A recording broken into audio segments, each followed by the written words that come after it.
그 선한 힘에 고요히 감사하여 그 놀라운 평화를 누리며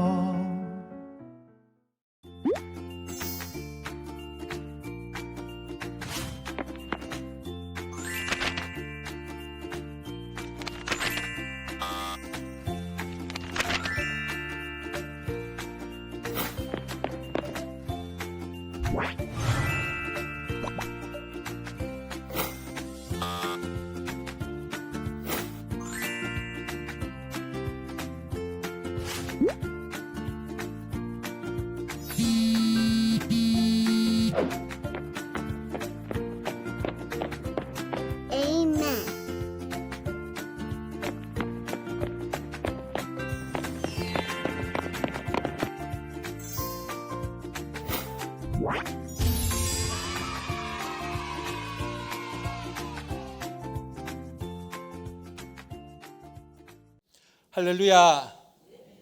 하나님의 은혜를 사모하여 예배에 나오신 우리 성도님들 주님의 이름으로 축복합니다. 여호와께서 우리 성도님들의 삶을 복 주시기를 원하며 또 가정과 그 산업에 은혜 베푸시기를 소망하며 주님께서 우리 성도님들의 그 심령에 평안을 주시기를 주님의 이름으로 소망합니다.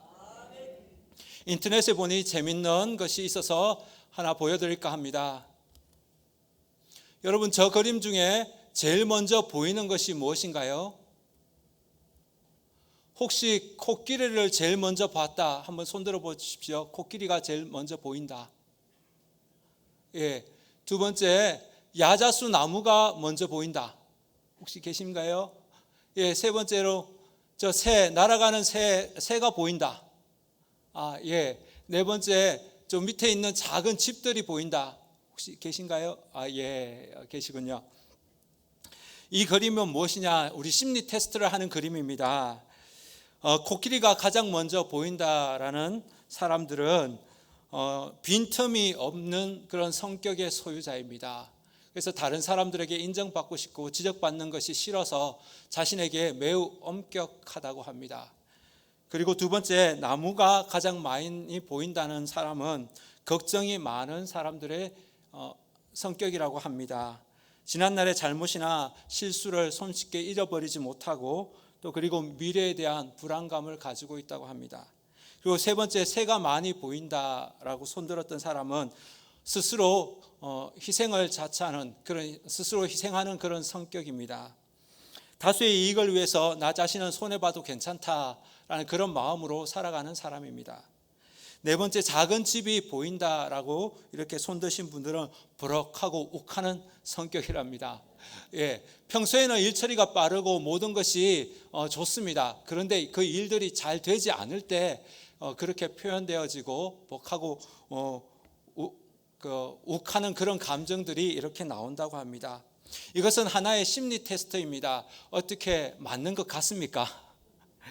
예, 아닐 수도 있습니다. 심리 테스트를 통해서 자기 성격을 아는 것도 중요하지만 그것보다 더 중요한 것은 나는 하나님의 자녀이고 하나님께서 나를 주장하시면 나의 마음, 내 심리 상태는 평안으로 인도가 된다는 것입니다.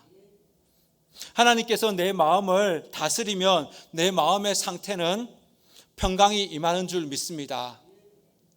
저와 여러분의 심령에 바로 예수 그리스도께서 좌정하시기를 소망합니다. 오늘 말씀의 제목은 오직 예수 외에는입니다. 오늘 본문 8절의 말씀으로 제가 제목을 삼았습니다. 오직 예수 외에는 아무것도 보이지 아니하더라.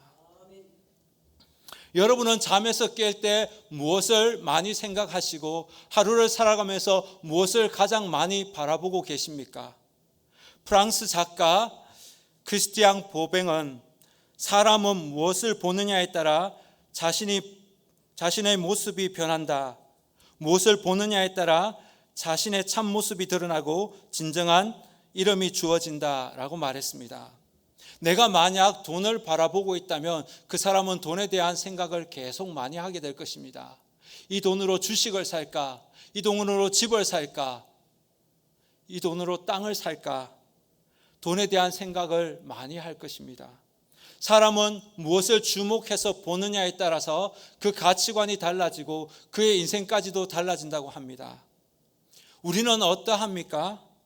우리는 지금 대한민국 2021년 5월 30날 그 현실 속에서 살아가고 있습니다. 코로나라는 현실 속에서 우리는 마스크를 하면서 살아가고 있습니다. 교회 현장은 온라인과 현장 예배를 병행하며 그렇게 예배가 진행되고 있습니다. 모든 것이 불확실하고 불안정한 가운데서 우리는 살아가고 있습니다. 이것이 오늘의 우리의 현실입니다. 이 현실 속에서 우리는 무엇을 바라보고 있습니까? 우리의 시선은 어디에 고정되어 있습니까? 성경에 많이 나오는 성경의 인물 중에서 시선을 잘못 두어서 자기가 바라보는 것을 잘못 바라봐서 실패한 인생들이 있습니다. 그 대표적인 사람이 바로 아담과 하와입니다. 사단이 아담과 하와를 유혹합니다. 사단이 하와에게 와서 선악과를 먹어봐라. 그 선악과를 먹는 순간 너의 눈이 밝아져서 너는 하나님과 같이 될 것이다. 이렇게 유혹합니다.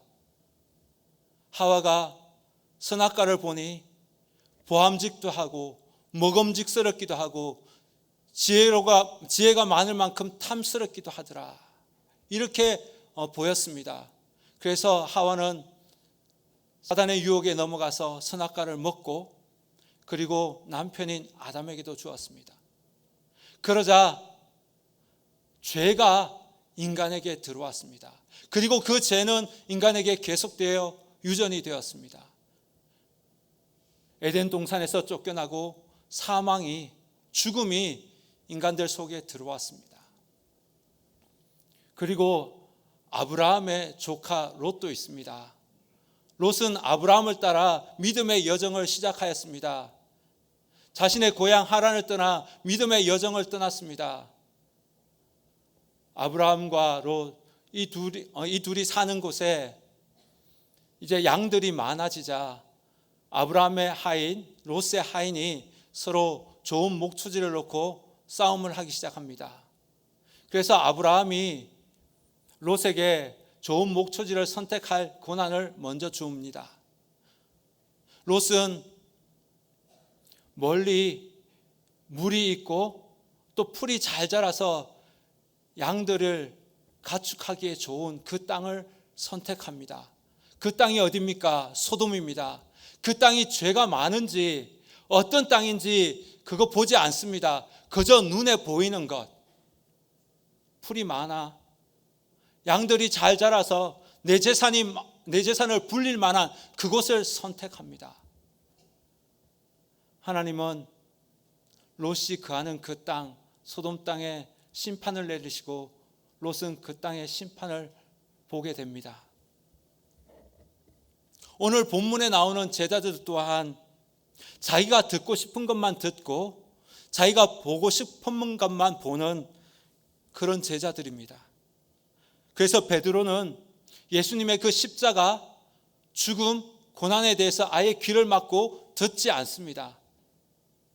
이러한 제자들에게 예수님께서는 무엇을 바라보아야 하는지, 그 시선은 어디에 고정되어 있어야 하는지 그것을 가르쳐주고 있습니다. 오늘 본문 1절에 보시면 엿새 후에 예수께서 베드로와 야고보와 그 형제 요한을 데리고 따로 산에 오르십니다. 엿새 후라는 말은 바로 앞장에 있는 마태복음 16장이 있은 후 엿새가 지난 날을 말합니다. 앞장 마태복음 16장에는 베드로의 신앙 고백이 나옵니다. 예수님께서 제자들에게 묻습니다. 너희는 나를 누구라 하느냐? 이때 베드로가 주는 그리스도시요 살아계신 하나님의 아들이십니다. 이렇게 고백합니다. 이때 예수님께서 그 고백을 듣고 바로 예루살렘에서 십자가에서 죽으실 것을 말씀하십니다. 그러자 베드로는 주님 안 됩니다. 이런 일이 있을 수 없습니다. 라고 말합니다. 이때 예수님께서 사단아 내 뒤로 물러가라 이렇게 말씀하시죠. 이 일이 있은 후 엿새가 지난 그날을 말합니다. 예수님께서 이 세 명의 제자를 데리고 산에 오르셨습니다. 예수님께서 오르신 이 산은 성경학자들에 따르면 헐몬산이라고 합니다. 헐몬산은 갈릴리 호수 북방에 있는 산으로 해발 2850m 되는 높은 산입니다. 그리고 그 산 봉우리에는 항상 눈이 덮여 있다고 합니다. 주님은 베드로와 야고보와 요한 이 세 명의 제자를 데리고 이 산을 오르신 것입니다. 그리고 예수님께서는 그곳에서 하나님과 깊은 친밀감의 그 교제 속으로 들어가십니다. 예수님의 모습이 변형되어서 예수님의 얼굴이 해같이 빛났고 그 옷이 빛같이 휘어졌습니다. 이 영광스러운 이 모습을 본 베드로가 그 감정에 도취되어 자기도 모르게 나는 이곳에 살고 싶다고 그렇게 고백합니다. 4절을 보십시오.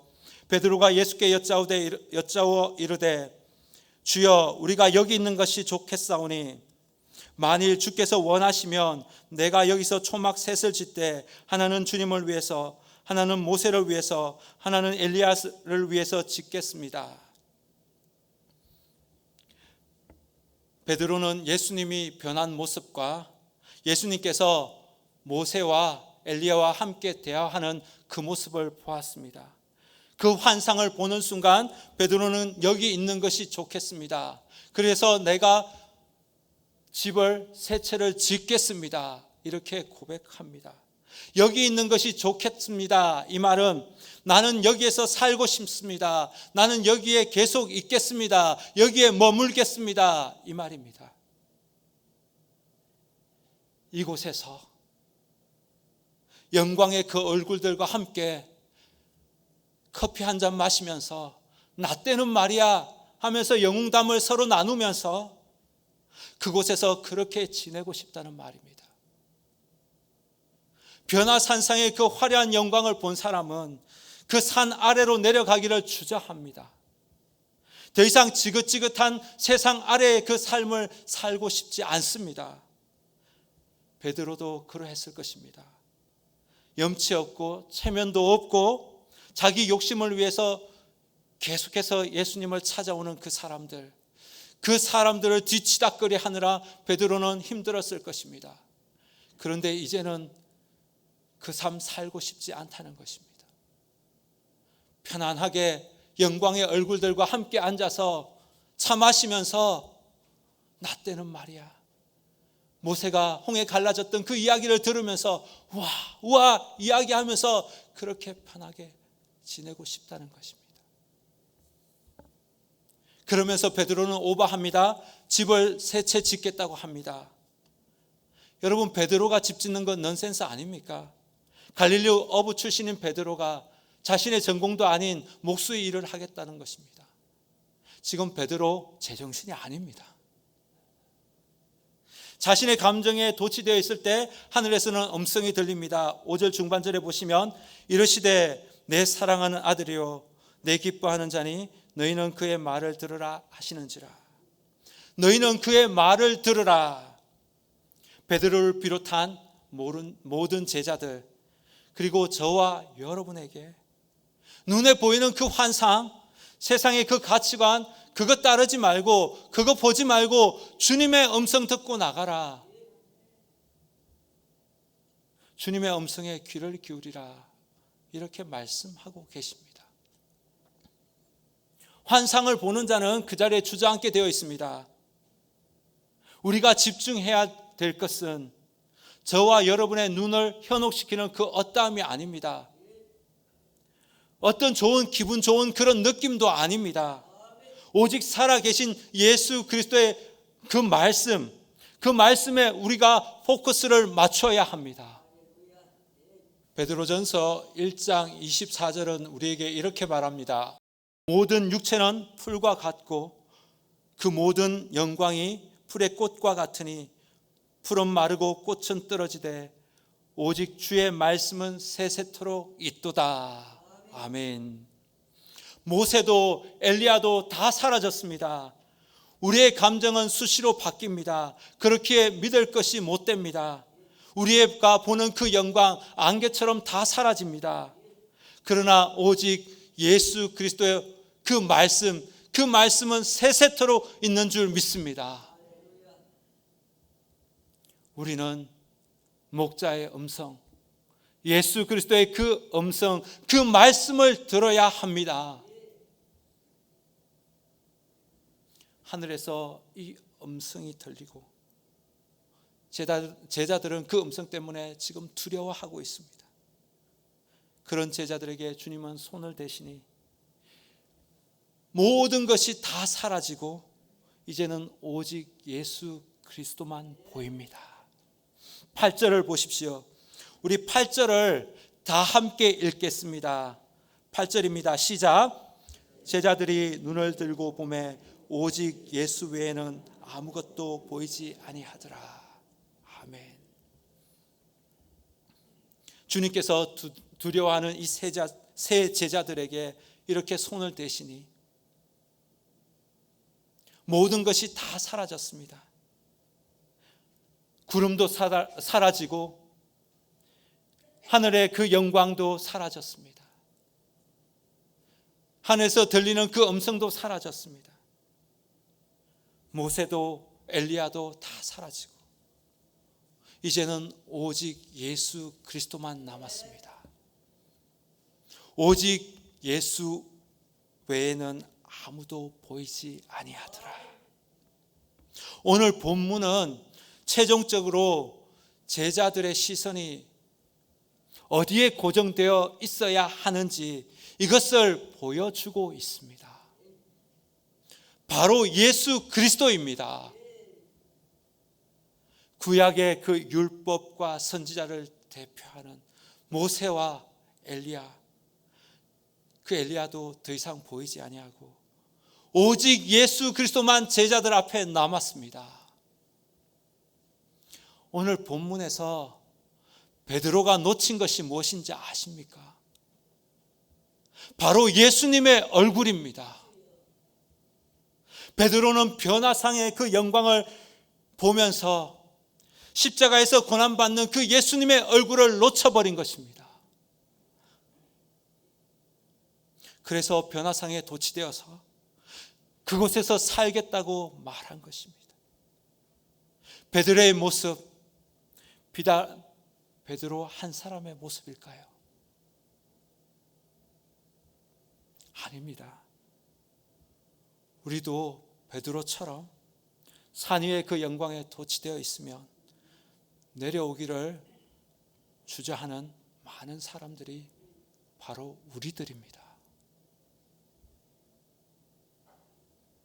예수님께서 변화산에서 변모하실 때 모세와 엘리야와 예수님이 어떤 대화를 하셨는지 아십니까? 평행 본문인 누가복음 9장 31절에 보면 영광 중에 나타나사 장차 예수께서 예루살렘에서 별세하실 것을 말하셨어요.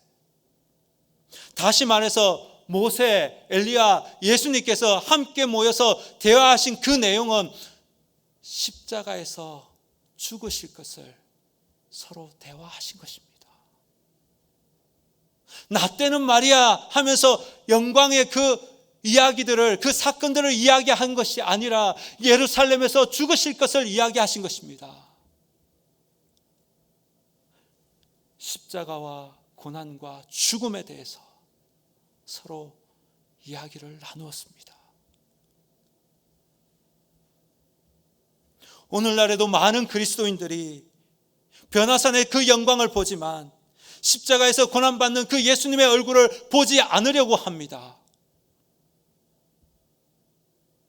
피 흘림이 있는 갈보리산의 그 십자가를 마음에 두지 않으려고 합니다.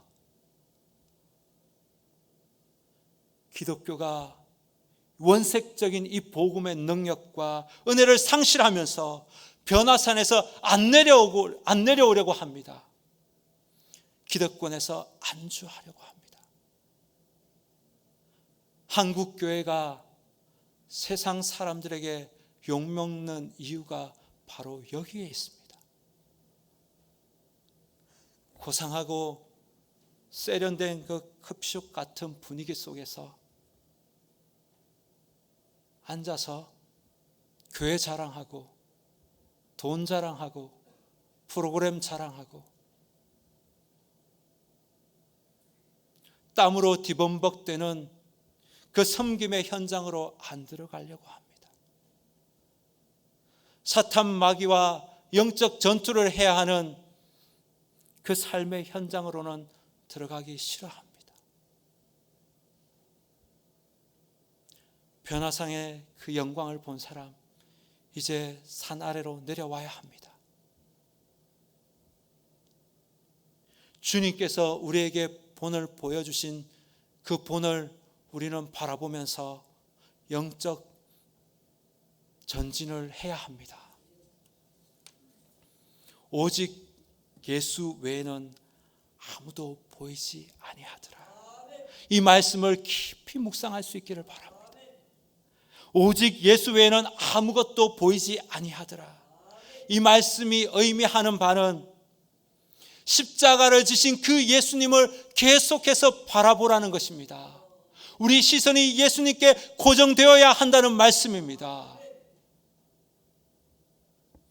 예수님은 저와 여러분에게 동일하게 자기를 부인하고 제 십자가를 지고 나를 따르라고 말씀하셨습니다.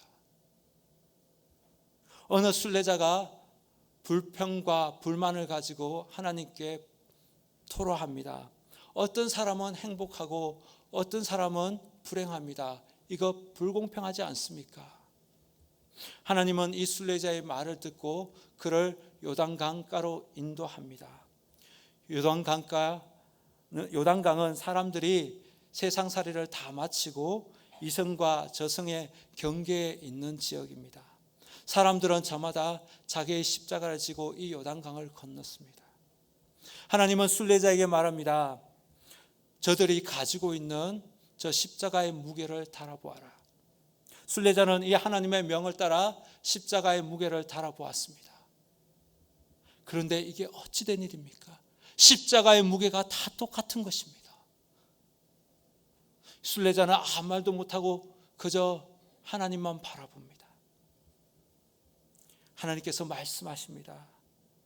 나는 십자가를 줄 때 공평하게 같은 무게의 십자가를 주었다. 그런데 어떤 사람은 행복하게 그 십자가를 가볍게 지고 가고, 또 어떤 사람은 고통스럽게 쇳덩어리를 지는 것처럼 무겁게 지고 갔다. 나는 늘 공평하게 주지만 저마다 다르게 받는 것이 삶의 십자가이다. 주님은 저와 여러분에게 삶의 십자가 공평하게 주셨습니다.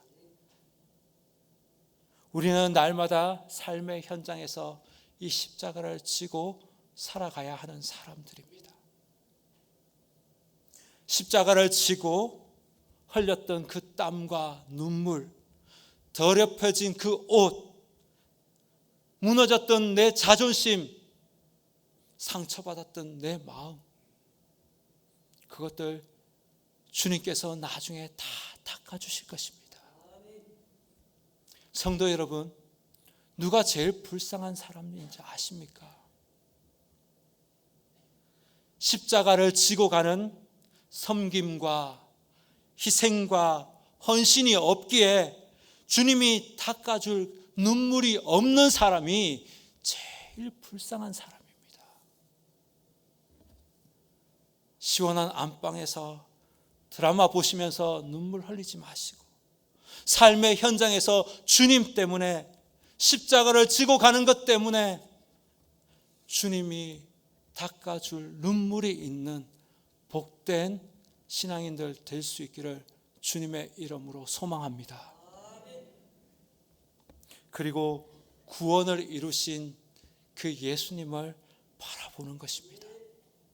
어느 시인이 이렇게 말합니다. 사람이 희망입니다. 여러분, 사람이 정말 희망일까요? 눈에 사람이 희망으로 보이면 그 사람은 우상 숭배자입니다. 사람은 타락한 죄인입니다. 사람은 사랑의 대상이지 희망의 대상이 아닙니다. 우리가 믿어야 할 분은 예수 그리스도이고 우리의 소망은 예수 그리스도입니다.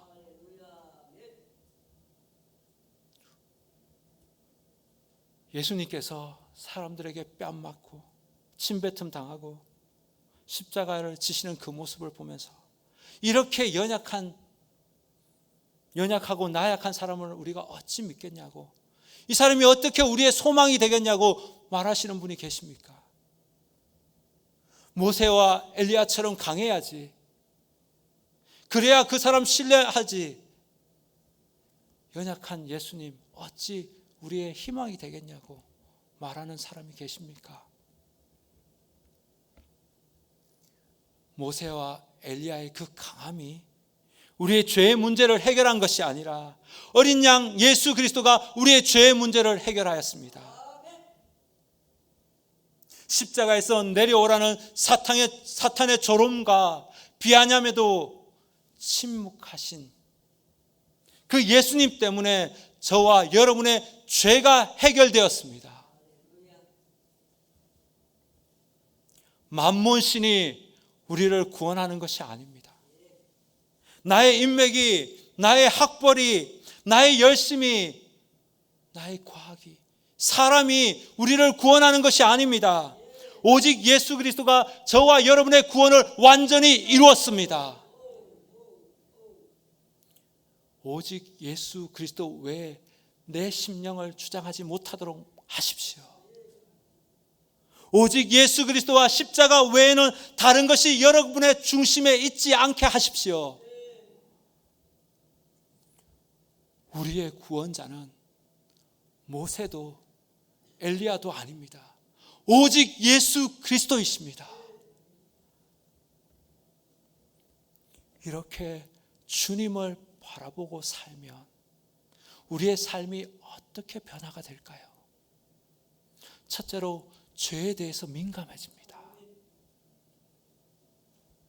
주님이 나를 보고 있는데 내가 어떻게 죄를 그렇게 쉽게 지을 수 있겠습니까? 보디발의 아내가 은밀한 밤에 이 요셉을 유혹할 때 요셉이 이렇게 말합니다. 내가 어찌하여 하나님께 죄를 짓겠습니까? 이 말은 하나님께서 나를 바라보고 계신데 하나님과 내가 시선을 맞추고 있는데 어떻게 내가 죄를 짓겠습니까?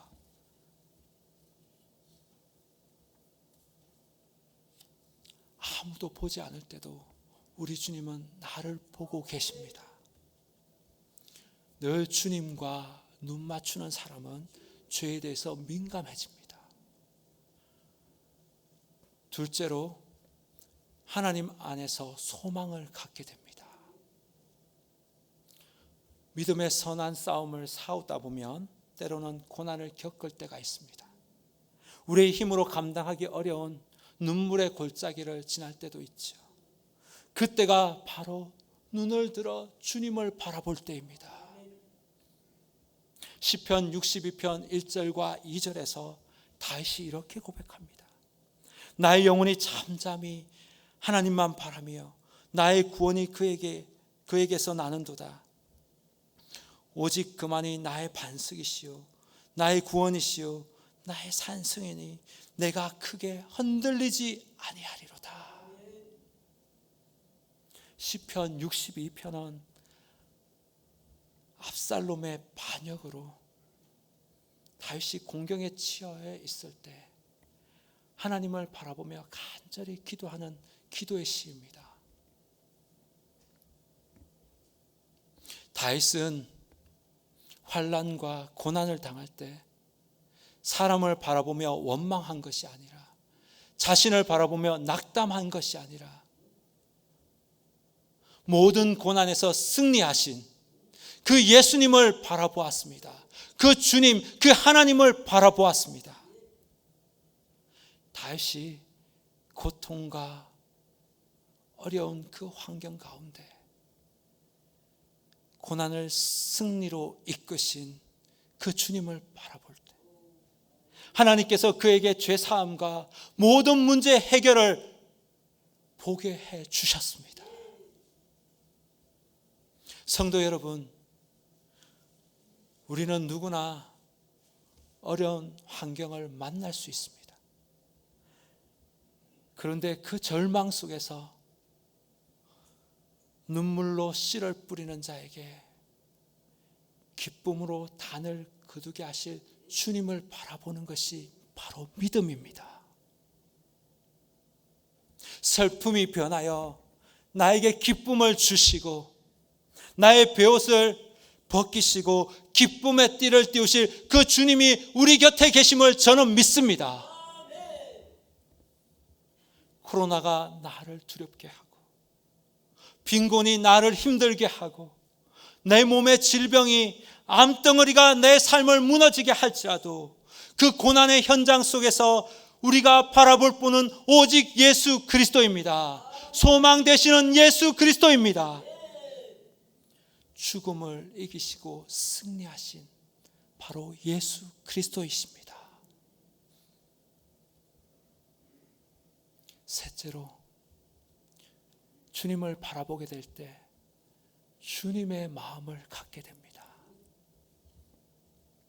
사도 바울이 빌립보 교회를 향해서 그리스도의 심장으로 너희들을 사모하노라 이렇게 고백합니다. 인간의 본성으로서는 서로 사랑하기 어렵습니다. 내하고 맞지 않는데 어떻게 그 사람을 사랑할 수 있다는 말입니까? 그런데 주님을 바라보면 주님의 마음이 나에게 전달이 돼요. 주님의 마음이 나에게 이식이 됩니다. 그래서 사람들을 바라보면서 그 사람이 사랑의 대상으로 보여지기 시작합니다. 우리 서로 옆 사람을 바라보면서 사랑의 눈빛으로 바라보면서 이렇게 축복했으면 좋겠습니다. 사랑합니다. 축복합니다.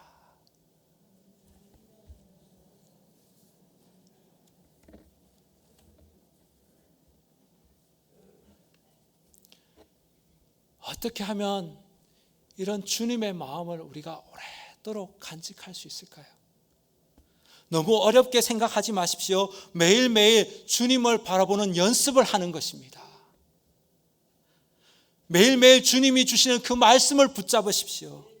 그 연습을 통해 우리는 어제보다 오늘보다 내일이 더 주님을 바라보는 횟수가, 시간이 점점 많아짐을 경험하게 될 것입니다. 저 또한 주님을 바라보는 연습을 매일매일 하고 있습니다. 새벽에 하나님께서 저에게 주시는 그 말씀을 부여잡고 기도하고 그 말씀을 잊어버리지 않도록 저 컴퓨터 바탕화면에 그 말씀을 기록해 놓습니다. 그리고 그 말씀을 눈으로 보고 입술로 엎조립니다. 그리고 그 말씀대로 살아보려고 몸부림칩니다. 물론 무너질 때도 있습니다. 그러면 회개하고 그 다음날 주시는 그 말씀을 부여잡고 또 말씀대로 살아보려고 합니다.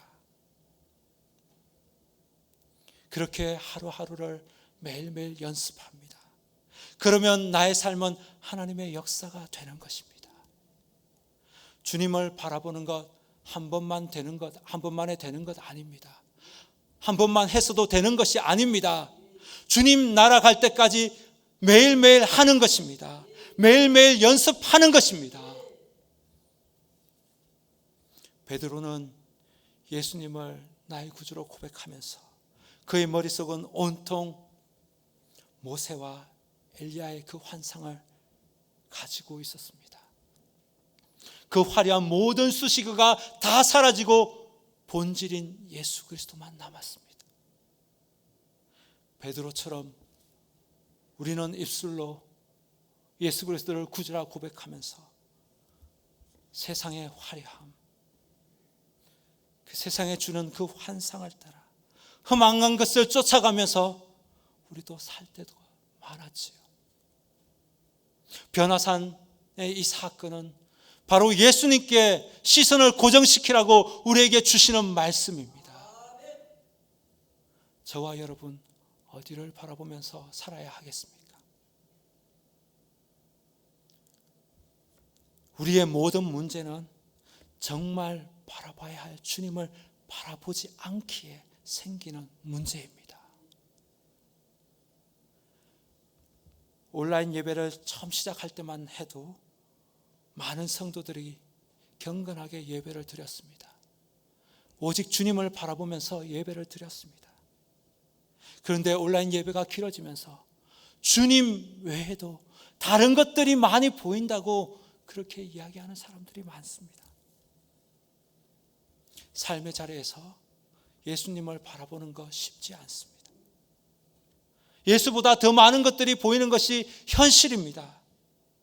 그럼에도 불구하고 주님은 우리에게 말씀하십니다. 주님의 얼굴을 바라보라고.